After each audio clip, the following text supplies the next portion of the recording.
សួស្តីបាទនេះគឺជាមុខម្ហូបដែលធ្វើថ្ងៃនេះបាទចង់ចាប់ផ្ដើមហើយគឺត្រីដុតជាមួយកញ្ឆែតជ្រលក់ទឹកត្រីអំពិលទុំចឹងឥឡូវរៀបចំបេះកញ្ឆែតសិនទៅទៅទិញពីផ្សារមុននឹងមកសិតតែដីផងស្លាយផងបាទចឹងយើងត្រូវបេះស្លៀក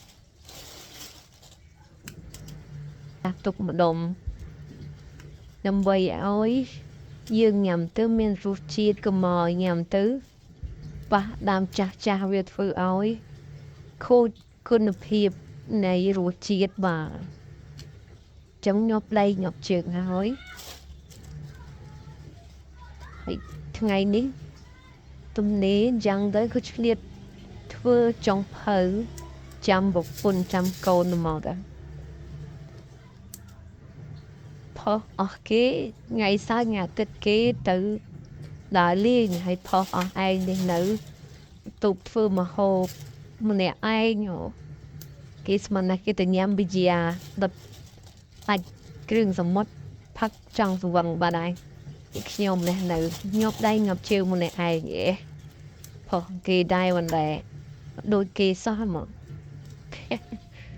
ល្អនោះល្អលេងនេះបងប្អូនណាតាមបន្តទៅទៀតអា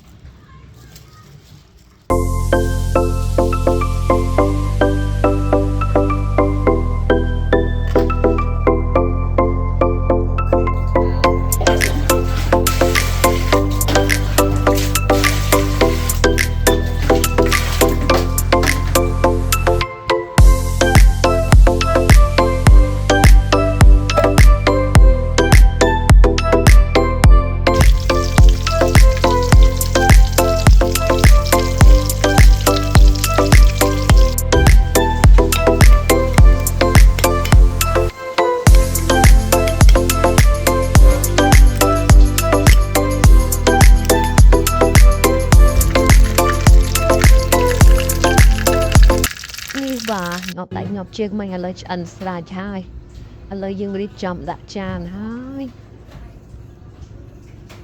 នោះទំនងដែរកងកងងទៅយ៉ាបាទលើដួដាក់ចានមានត្រសក់ហើយនឹងកញ្ឆែតដែលយើងបានបពងមិញហ្នឹងឥឡូវយើងមានរួចរាល់អស់មានទឹកគេលក់អំពិលទុំទឹកត្រីមានម្ទេសបាទមកទៅទំនងឬមិនទំនងទេបងប្អូនសារសជាតិទាំងអស់គ្នានេះហើយបាទអរគុណមានតែប៉ុណ្ណឹងទេថ្ងៃនេះចាំទទួលប្រពន្ធកូនបាទចាដាក់ស្រាទៅប៉ុន្តែមិនផាប់អស់វា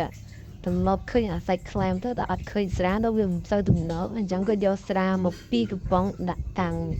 គ្រាន់អួតតែមកមិនដែលអត់ផាត់ទេ